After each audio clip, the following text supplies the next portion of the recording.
Hi, all. Welcome. I'm excited to be here, and today I am talking about John 13. So, John 13 is a very special chapter. It is where Jesus washes the disciples' feet. So, there's so much going on and so much to talk about. Um, we'll be going through these questions kind of.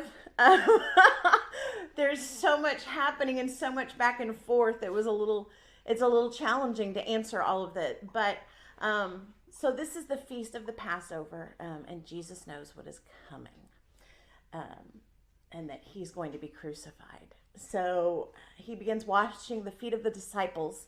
He finishes and asks, "Do you understand what I've done to you?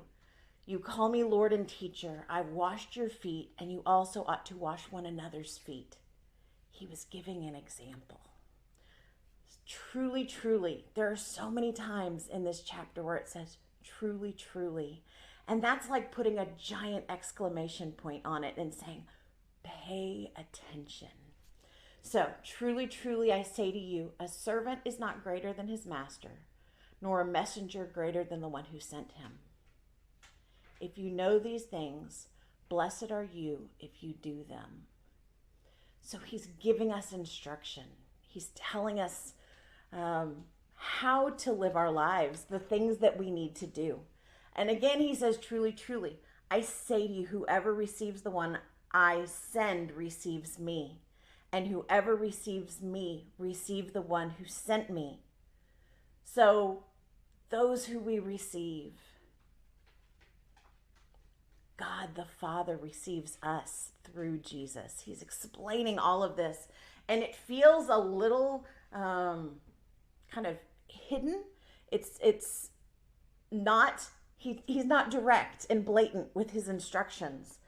So, and then he talks about how one will betray him, and it's Judas, and yet the disciples don't seem to notice or recognize that he's calling Judas out. So Jesus gives a new commandment. Where I am going, you cannot come.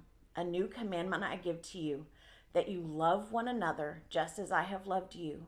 You also are to love one another. This is how others will know you are my disciples. So, friends, we are his disciples as well. So, we are known by how we love. So, what is the heart of God? Going back to question number 1. God is using Jesus to show the disciples and us, excuse my dog barking, that Jesus is our way to the Father, that we are to love one another, and despite our desire to always be the best Christian, we will have moments where we mess up. And that is coming from where he tells Peter before the cock crows, he will deny him 3 times. So we aren't perfect. We will mess up.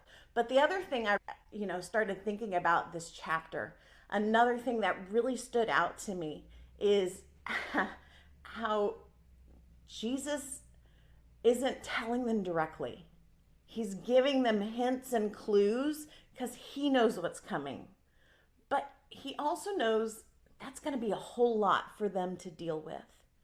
So he's giving them clues so often, like he does in our life. It isn't until after the fact that something happens that we can look back and go, what? He was telling me all along. So anyway, that's it. John 13. Have a blessed day.